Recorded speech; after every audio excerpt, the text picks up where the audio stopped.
The original collection was first stored and shown underneath the Buffalo Bill. 20 years of growth. By 91, built the gallery you see today. It has grown continually like the rest of the collection. Since '06, it is now recognized as the world's largest collection of American-made firearms, making our American-made collection larger than the Smithsonian's American-made total collection, larger than the NRA's. And when I mentioned history, yes, it takes you through everything, not just Winchester or American. It covers firearms from their beginnings in the Far East, 1300s, to firearms used in Iraq and Afghanistan, everything in between.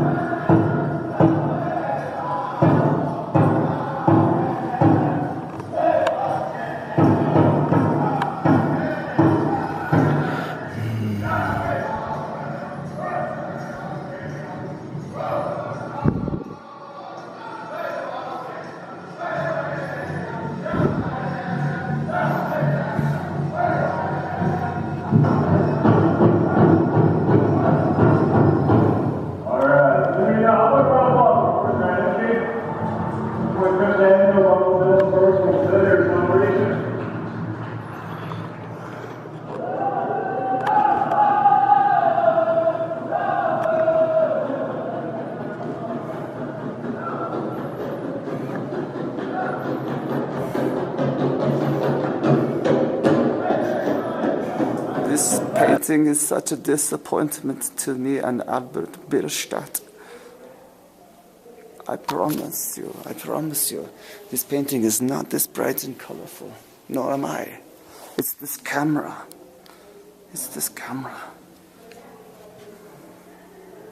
Something about old paintings. What's the difference?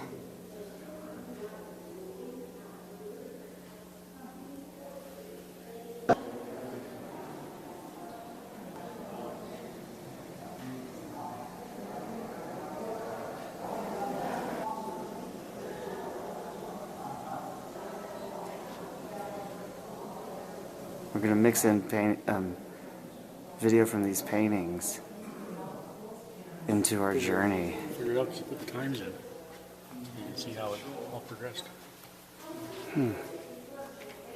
It reads like an Asian painting, doesn't it? It has this sort of uplifted, almost isometric perspective, but actually more like a map. Yeah, with a timeline.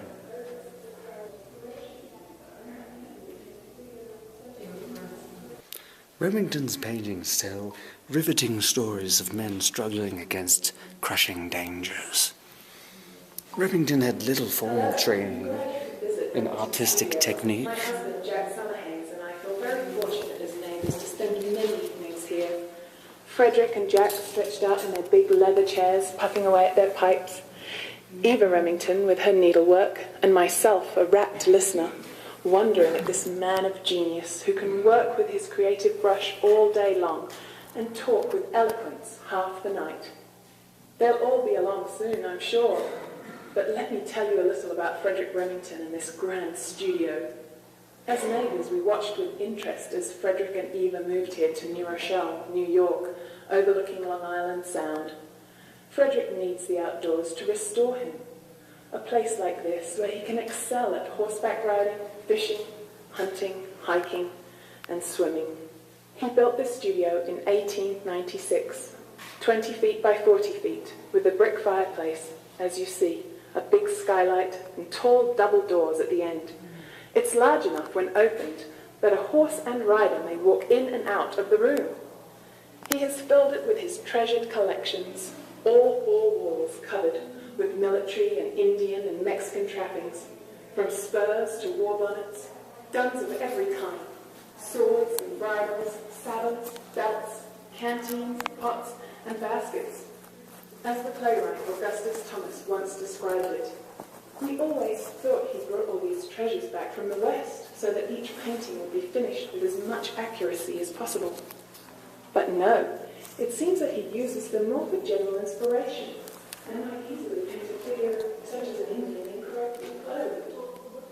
He just enjoys collecting all this treasure half the night. Please, remember as long as you...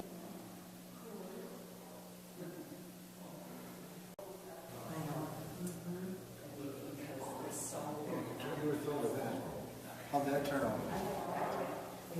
Were you doing like a video? Yeah. I've always liked that print. Come check this out. I mean, you can zoom too.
Follow the light.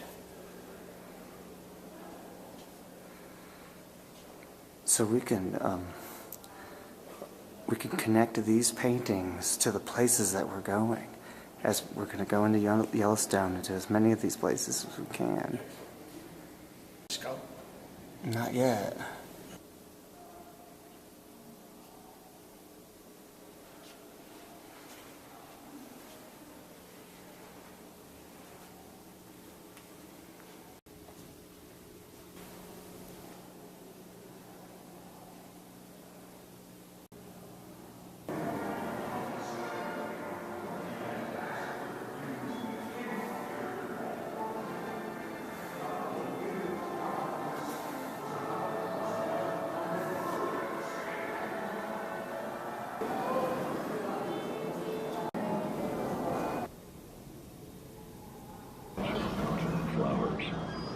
Our bodies disappear, and we blend into the rest of nature.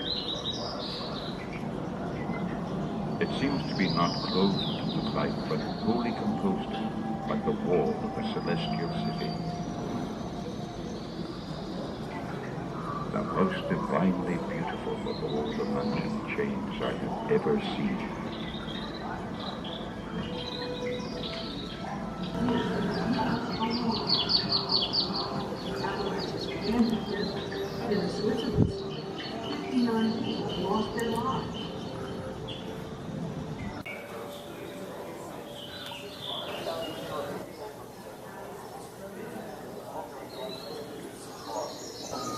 You could have a run-in with this saber-toothed cat.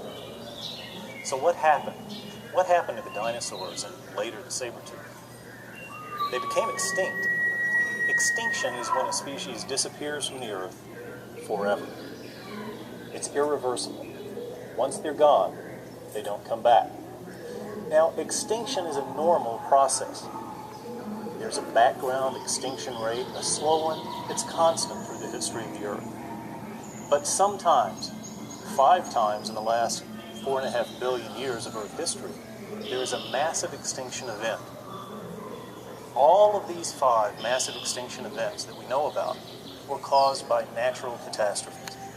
According to some people, we may be in the middle of a 6th massive extinction event right now, and this one may be caused by us. As human populations grow, we clear forests, we build roads, we build cities, and we eliminate habitat for many of the Earth's species. Some scientists suggest that the extinction rate now is some 40 to 400 times the normal or background rate. Some even believe that in 30 years, 1/5 of the world's species will be gone.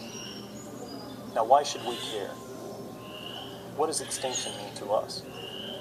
Well, I think we should be concerned about losing species from the Earth for the same reason that you would be concerned if your 6-year-old child got into your computer and started ripping out parts. You're not sure what's going to happen, but you suspect it's not going to be good. We do know that the Earth's plants and animals provide food, shelter, clothing, even medicines for us. The cure for cancer may disappear with the next species that becomes extinct. There is some good news. Right here in the greater Yellowstone region, we've helped species like the trumpeter swan, black-footed ferret, and bison recover from the brink of extinction. Other species like the gray wolf, grizzly, and bald eagle that were declining in many parts of their range are increasing again thanks to our protection and support.